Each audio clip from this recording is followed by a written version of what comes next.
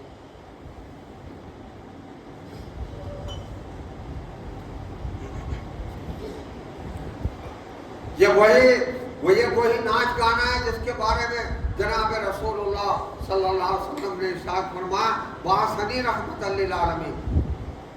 ارشاد فرمایا اللہ نے مجھے مبعوث فرمایا ہے اور مجھے بھیجا ہے تمام جہانوں کے لیے رحمت بنا. ارشاد فرمایا بعثنی ہدی للعالمین. آپ نے ارشاد فرمایا مجھے مبعوث فرمایا اللہ نے تمام جہانوں کی ہدایت کے لیے, لوگوں کو ہدایت کے راستے پر لانے کے لیے, لوگوں کو صحیح راستے پر چلانے کے لیے, لوگوں کو صراط مستقیم دکھانے کے لیے, لوگوں کو ہدایت کا راستہ سیدھا راستہ دکھانے کے لیے بھیجا ہے. اور ارشاد فرمایا اس کے بعد جناب رسول اللہ صلی اللہ علیہ وسلم نے بعثنی بمحفل المعازف والمزامیر والاوثان والصلیب. فرمایا اللہ نے مجھے مبعوث فرمایا ہے دنیا سے تمام لہو و لعب گانے بجانے کے آلات اور گانے بجانے کے تمام طور طریقے ختم کر دینے کے لیے اللہ نے مجھے مبعوث فرمایا. یعنی آپ نے ارشاد فرمایا کہ میری بعثت کا مقصد اور دنیا میں اللہ نے مجھے مبعوث اس لیے فرمایا کہ زمانے سے گانا بجانا ختم کر دوں, گانا بجانے کے آلات ختم کر دوں, ان آلات کو ملیا میٹ کر دوں جو دلوں میں نفاق پیدا کر کے ایک بندہ مومن کو منافقین کی سب میں کھڑا کرتا ہے, اور جس کا انجام بد قرآن نے بیان فرمایا کہ ان المنافقین فی الدرک الاسفل من النار, منافقین جہنم کے نچلے طبقے میں جائیں.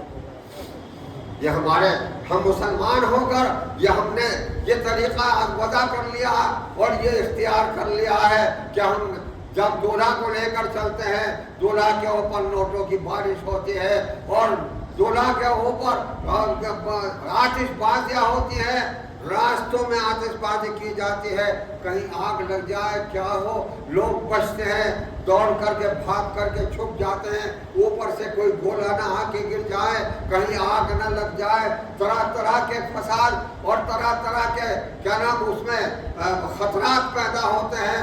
لیکن یہ تمام کام سر بازار انجام دیے جاتے ہیں. شرم و حیا کا قتل کرنے کے بعد تمام برے کام انجام دیے جاتے ہیں. صحیح کہا ہے اذا فات الحیا ففعل ما شئت, اذا فات الحیا ففعل ما شئت, کہ جب کوئی شخص حیا و شرم ختم کر دیتا ہے, اس کی حیا و شرم ملیا میٹ ہو جاتے, ختم ہو جاتے, تو ففعل ما شئت, پھر وہ کچھ بھی کر لے اسے کوئی احساس نہیں ہوتا. ایک آدمی بازار میں جب ننگا ہو گیا تو اسے شرم باقی نہیں رہی, پھر وہ کچھ بھی برا کام کر سکتا ہے, کتنے ہی برے کام کر سکتا ہے, وہ تو ننگا ہو گیا. شرم و حیا کا لبادہ اتار کر کے اس نے پھینک دیا ہے. جو اللہ نے اسے شرم و حیا کا لبادہ دیا تھا, جس کے بارے میں پیغمبر اسلام جناب رسول اللہ صلی اللہ علیہ وسلم نے ارشاد فرمایا تھا الحیاء شعبۃ من الایمان, کہ حیا اور شرم تمہارے ایمان کا بہت بڑا جزو اور بہت بڑا ٹکڑا. کیا فرمایا؟ الحیاء شعبۃ من الایمان، الحیاء شعبۃ من الایمان، حیا و شرم ایمان کا بہت بڑا جزو ہے۔ جس نے حیا ختم کر دی اس نے اپنے ایمان کو ختم کر دیا، اپنے ایمان کو ناقص کر دیا، اپنے ایمان کے اوپر اس نے چھری چلا دی، اپنے ایمان کو ذبح کر دیا۔ آج سرے بازار ہم ایمان کو ذبح کر رہے ہیں، اسلامی تہذیب کو ذبح کر رہے ہیں۔ جناب محمد رسول اللہ صلی اللہ علیہ وسلم کی سنت کا نام لے کر آپ کے اس سنت کا ہم کو سرے بازار ہم ذبح کر رہے ہیں، رسوا کر رہے ہیں پیغمبر اسلام کی تعلیمات کو اور آپ کے فرمان اور آپ کے ارشادات کو سرے بازار ہم پیروں کے نیچے ڈھونڈ رہے ہیں۔ ہماری شرم اور غیرت ختم ہو، اندازہ نہیں لگایا جا سکتا آج کس طرح کے اور کس درجے کے ہم مسلمان باقی رہ گئے ہیں کہ ہم مسلمان ہو کر سرے بازار جناب محمد رسول اللہ صلی اللہ علیہ وسلم کی تعلیمات کا مذاق اڑا رہے ہیں، آپ کی تعلیمات کو ذبح کر رہے ہیں، آپ کی تعلیمات کو پامال کر رہے ہیں۔ نوٹوں کو اڑانا، آتش بازی کرنا اپنے ہاتھوں سے، سنا یہ ہے کہ لاکھوں روپے کی آتش بازی لا کر اس میں آگ لگائی جا رہی ہے، اس میں آگ لگائی جا رہی ہے۔ جس وقت نکاح کر کے آتے ہیں، دلہن کو لے کے آتے ہیں، آنے کے بعد جو آتش بازی ہوتی